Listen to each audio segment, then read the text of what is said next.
Alright guys, so we have the brand new information finally for the new weapons. And I've been wanting to talk about these weapons for a while because they are very, very good. We finally get the official information for these weapons. And just as a heads up, there might be a very good weapon banner that we'll be talking about tomorrow. So just know that the weapon banner might be really stacked, and just giving you a heads up on that for tomorrow. Let's jump into it.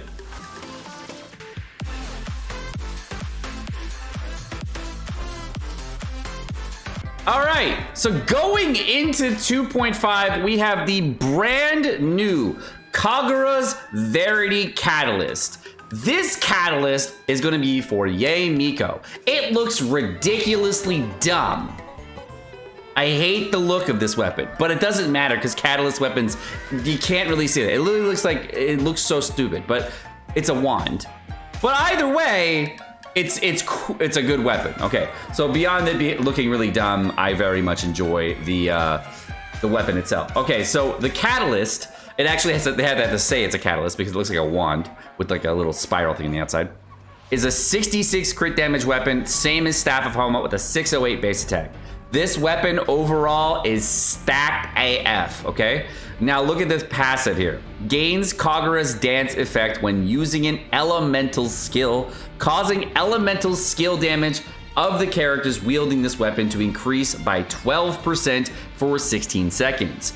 We can then extrapolate that amount is probably going to increase to 24% at Refined 5. So as these will actually stack up, giving you a total, if you were going to get this to Refine 1, a total of 36% elemental skill damage at maximum. So if you use all 3 elemental skill casts, you are going to get 36% elemental skill damage on whatever characters be using this. However, this is a 16-second cooldown, which is super long, super long. And that is a very long buff duration, making it so that this weapon will be very good for a lot of elemental skill users that are catalyst users in Genshin. And this is a probable best in-slot weapon for a lot of people. Now, for max, it's gonna get a max of 3 stacks. At Refined 5, this is gonna jump up all the way to a total of 72% elemental skill damage. So if you are a Giga Whale, this is a 100% super Chad weapon.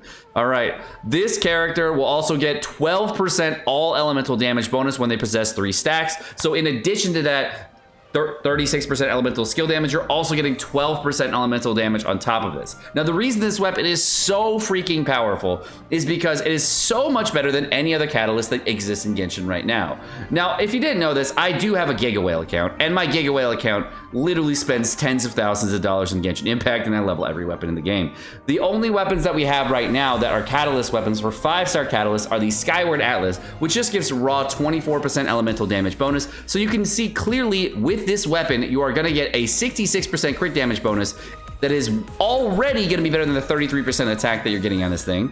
In addition to that, it's the same elemental damage bonus as the Skyward Atlas, but then adds on 36% elemental damage. So it's an insanely powerful weapon in comparison to the base weapons that we can get. Now, the other weapon that's out there is the Lost Prayer of the Sacred Winds. And this is the other weapon that a lot of people are going to ask about if it's good in comparison to Lost Prayer. Now, the actual reality of this weapon is that this weapon does not have an actual passive that is usable by any character. The reason being is because this weapon makes it so you have to stay out on the character for 4 seconds before the passive even triggers. And most elemental skill characters that are catalysts or whatever character is going to be out there are going to leave the field after about 2 to 5 seconds. So you won't even get the stacks on this weapon for the majority of the time you're going to be using them. The only characters that can potentially use this weapon are maybe characters like Yanfei if you wanted to like stay out for an extended period of time, but you don't even get the full duration of this passive. So this passive is completely garbage and is the worst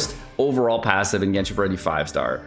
Now, the next one up is the Memory of the Dust. This one only lasts for about 8 seconds off field, and this is the only other weapon that actually does have any kind of reasonable passive that does something. And it's actually probably the best overall 5-star DPS catalyst in Genshin, and it's still pretty garbage. It's good for Yanfei and good for other couple of characters, but it's an attack percentage weapon, and that's, you know, for most characters. And then the only weapon is the donut, what we got for Kokomi, and this is still going to be way better on Kokomi than any other weapon out there because it's so freaking broken. But every catalyst out there has actually, for 5-star catalysts, completely dwarfed since the launch of the game by the Widzith, which is currently the best catalyst for pretty much most catalyst users. And now this weapon's going to have 10% more crit damage on it, 100 more base attack, and in addition to that, it's not going to have the 96% elemental damage that you get for this, but it does have 36% elemental skill damage, which does ramp up to a pretty sizable amount. Now, what I think about this weapon is that it's going to allow for characters that are going to be out on the field for a little bit longer or come out a little bit swinging to do better damage. So since it's a 16-second duration, there's going to be a lot of characters that are going to use this weapon as a best in slot. Now, the characters that I think that are going to really like this weapon for catalyst users specifically are going to be, my first favorite is going to be Ningguang. I think Ningguang is going to love this weapon something first, and it's definitely going to be her best in slot because there's a lot of other weapons like the Solar Pearl that do work for her, but the only thing about a lot of the catalysts in Genshin is that if you're a player using the Solar Pearl works for almost all types of elemental damage except charge attack damage. And seeing how Ningguang has a character that uses charge attacks and a lot of other catalyst users using charge attacks, there's not a lot of characters that can use this, so I'm super excited for this weapon because I've been wanting to play catalyst users like Ningguang for a very long time with a 5-star weapon, and I still have not been able to, so I'm super excited about this weapon. All right. For Kokomi, obviously not good because she's not really a crit character. We got Mona. Yeah, this will be pretty good, but I'm assuming for DPS builds, it's probably still going to be better to go with the Widzith because of how you're going to be playing Mona. For Klee, it's going to be a brand new best in slot weapon for Klee. The only caveat to Klee is that Klee's elemental skill cooldown, if you weren't aware, I believe this weapon has a, let's see here, she has a 20-second cooldown and it's a 16-second duration. So you can make this work to get max stacks if you use an elemental skill, right? And then you leave the field on Klee and then you come back and you use 2 elemental skills later on in your rotation. So that will work. It just won't work super well with her. It does have potential for her though. It is a weapon that could work for one full rotation. For Sucrose, obviously not really going to be the best choice. Still going to use Sacrificial Fragments or Thrilling Tales of the Dragon. Yes, it'll be probably pretty good for Lisa if you wanted to use it for Lisa because she can use a low cooldown on Elemental Skill Cast to get 3 stacks up on Elemental Skill Cast if you really wanted to use her, so she might have some viability with this weapon. Barbara, if you want to be a Chad and do a Barbara, you could, but you can't really get the Elemental Skill Cast, so that's not going to work. But it definitely will work for Yanfei, and this will be really fun to use for 4-star characters like Yanfei. All right. So the next weapon is the Oathsworn Eye Catalyst. This weapon is going to be an attack percentage weapon with high base attack on a 4-star weapon that we are getting for free. So every player in Genshin is going to get this catalyst. It's seeing as an attack percentage weapon, we know it's a universal weapon for everybody.